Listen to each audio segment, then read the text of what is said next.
Hi there, Stacy. Welcome to part two. Hope you found part one intriguing and interesting, going over the sequences and my thoughts on you getting a new instrument.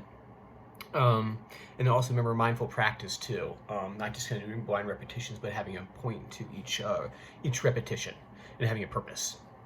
Oh, cool. In the second part, I just want to kind of finish up a couple of thoughts I didn't have time to finish up in the last video. As promised, somewhat of a costume change and location change.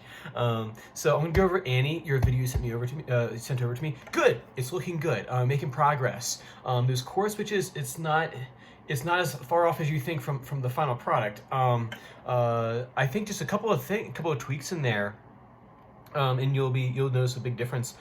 First one is, remember that in a cover song, like when you're playing a song, you don't need to necessarily go as fast as the recording. You can just play it kind of as a nice, as long as, I think for this song, as long as you have a kind of a nice, what was the chord progression I know?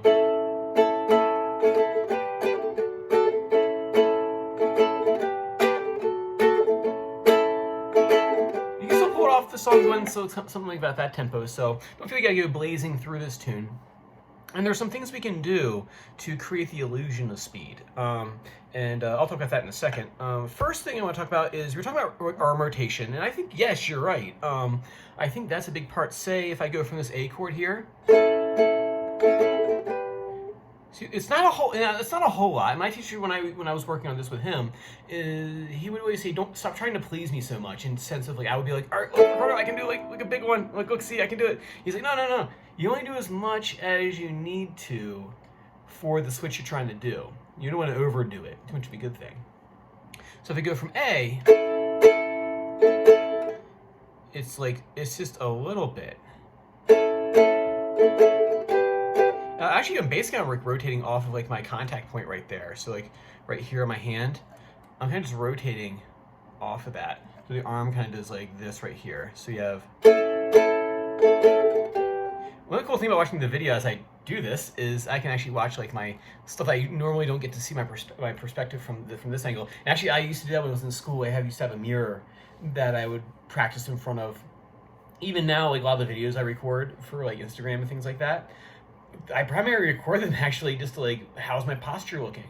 Am I rotating my arm the right way? Actually, a lot of times when I'm watching the video, not so much for ego's sake, but for watch my arm, am I doing anything kind of funky? Because sometimes from this perspective, I don't see from this perspective here. And sometimes that can go, oh, I totally realize that I'm not doing this other thing over here. Or not rotating, for example. Also, too, it helps me kind of like have a playback and to hear what I sound like away from the actual performance.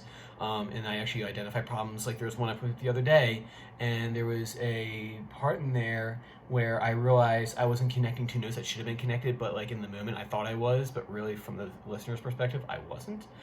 So it's valuable to do it that way for that reason too. So not just pure for vanity's sake, but for analytical reasons. Have it that way. So anyway, so as I watch here, see like my arm rotates and my elbow comes out just a little bit. So when you're practicing the A to G switch, don't feel like, I put this on here too, don't feel like it has to be guns blazing fast every single time, right? You have to come swinging out the gate. Sometimes when you're working on concepts like these, you put the camera out, sit in front of a mirror, and it's very valuable practice because, like I said, you're not doing blind repetitions, you're doing analytical repetitions. I should put that on a coffee mug. Anyway, see there, my arm just moves out ever so slight, and my hand rotates this way. So I kind of roll off that contact point. So you might want to sit there and just go A to G back and forth, and see if your arm can just a little bit. And I'm not talking very much. You can see how much my arm is. I'm not going like this right here. And you just watch your hand, and you consciously feel that motion.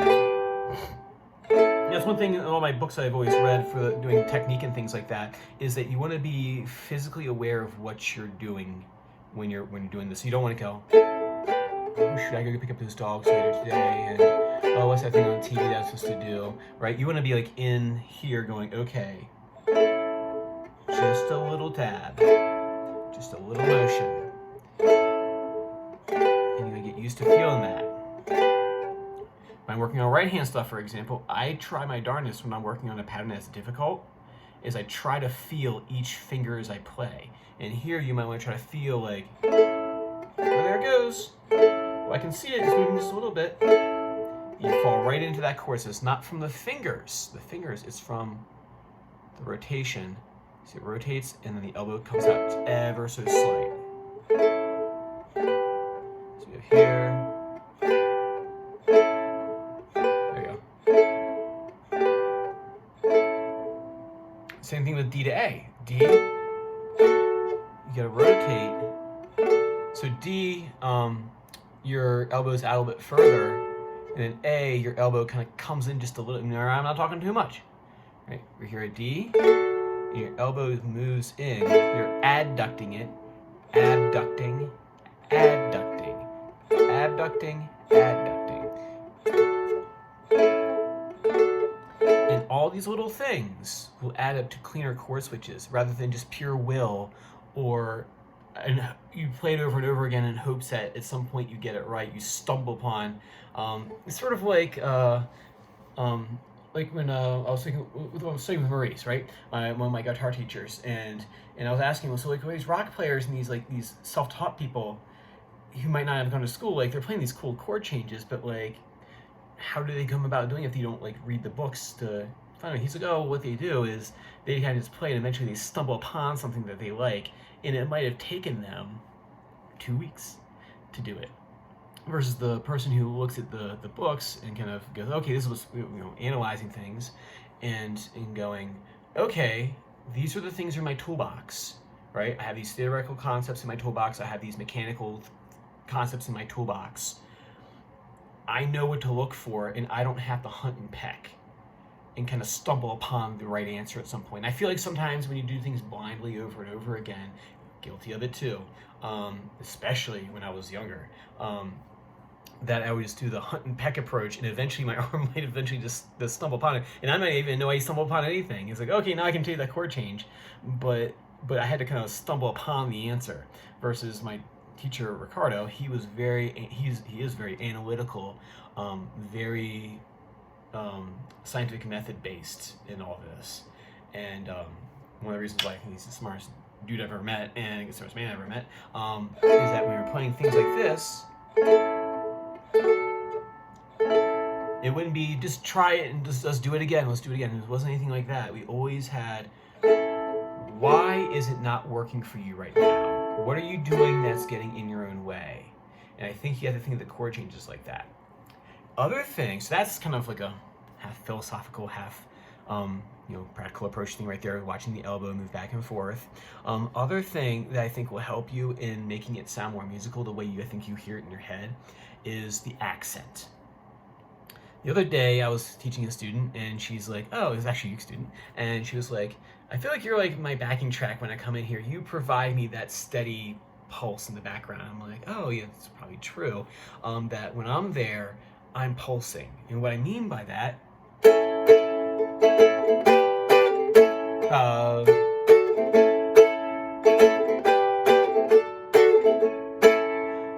some beats are stronger than others.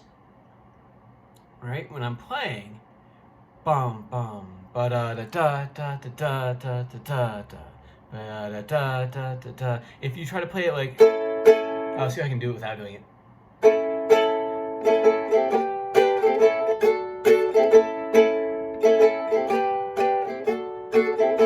If you play without like really feeling where that beat is, let me see if we can do it.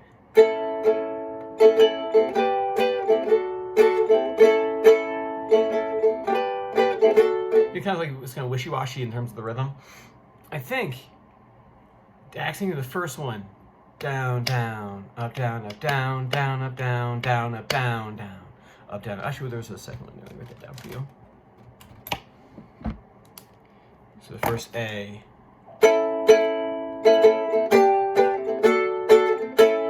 Hear that first one's a little bit louder, and it's not like overwhelmingly like super loud all of a sudden out of the blue. Let me write this down. So down, down, up, down, up, down, down, up, down, down, up. So here you have the A, and then it goes to G, and then to D. This one, oops, wrong way. Oh well. Kind of little marks underneath the accent one. So when you play that,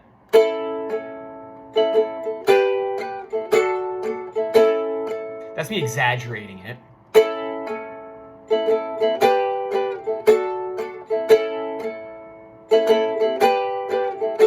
It's like what makes it all of a sudden danceable, or you can move to the music rather than having everything kind of just very even and flat.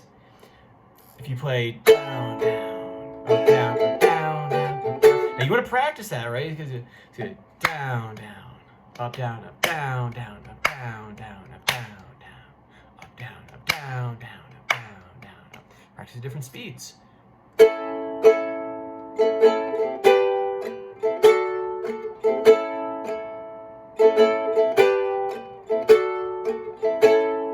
And I think by having that rhythmic feel there, the chords will flow, the rhythm of the song will flow much nicer from one to the next.